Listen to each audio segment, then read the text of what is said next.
We have talked about, coping skills and the anxiety and worry and fear with everything going on with COVID. So I thought resistance would be a good topic for this week. Like, how do you resist? No feeling is final. And if you're feeling stuck or out of sorts, or disconnected, or plagued by addiction, or compulsion or fear, and I'm sure everyone is experiencing that right now with everything going on. We're on week 8. We're on week 8 of the COVID, 19 closings of all non-essential businesses, and people are stressed and getting cabin fever. And, we really need to figure out how to cope with what we're all going through. So in our natural state, we're open to all experiences equally. In our natural state, there is no fear or compulsion, it's just that sense of calm and peace that hopefully we have all experienced at some point.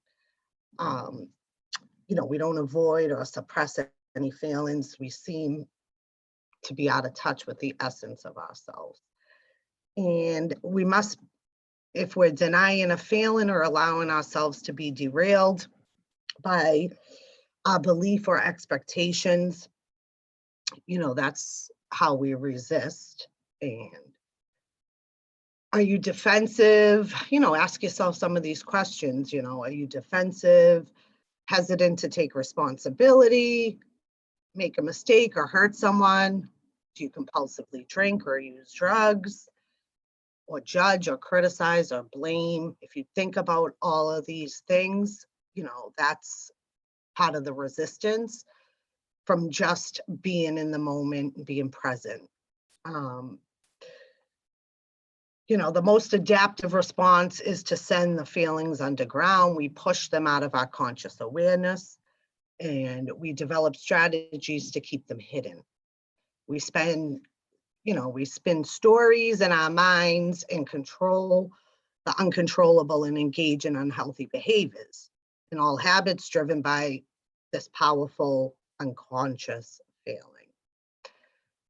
So how do we go from resistance to peace? At the end, sorry.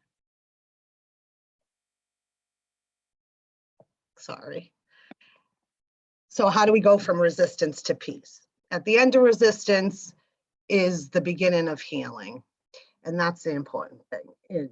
With all this time that we have, more time on our hands now, everybody's forced to take a look at themselves and hopefully make some positive changes, because in the busy world, we're just so distracted with doing that most of us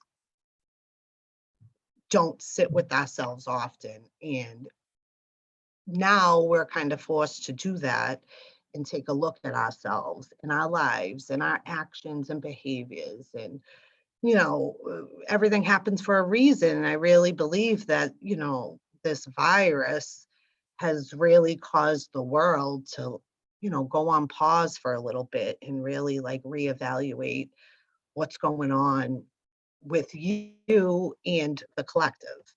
And when you look at that, you have to, sit with yourself and really take a look at some changes that you might want to make. So how do we go from resistance to peace? At the end of resistance, there's healing. Little by little, we directly made these fragmented parts of ourselves, so as a whole, we have these fragmented pieces of ourselves, from the little girl or little boy, from that little girl piece of ourselves that might have been, pushed down and not really taken the time to heal from, past wounds. So, we let go of the story about our experience and welcome in the feeling and physical sensations that they are.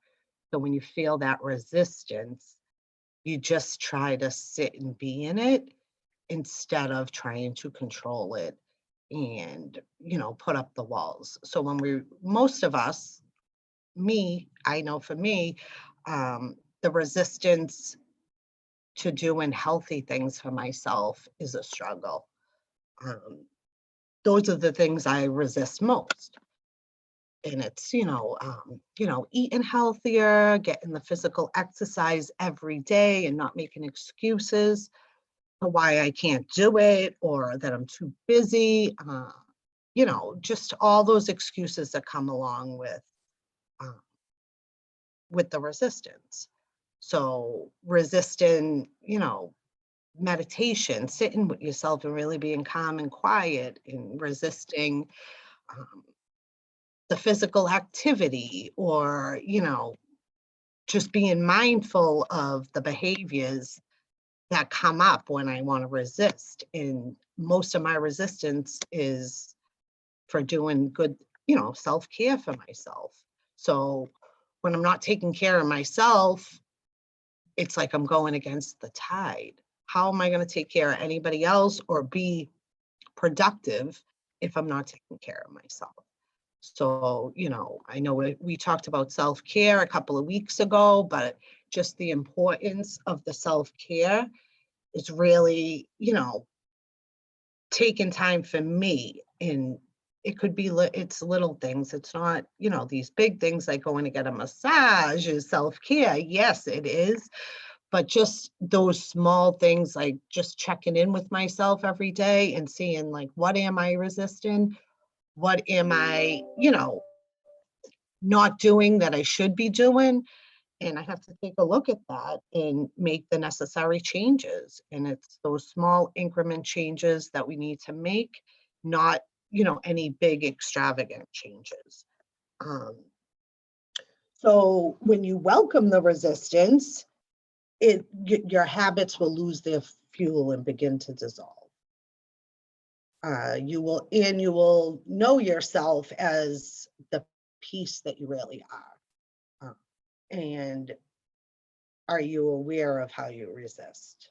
I would love to hear from other people to see what they're struggling with, the resistance that they're coming up against during this crisis. And, I just would like to hear from other people. So with that being said, I'm going to open up the group and hear what others have to say. So thank you again for joining us.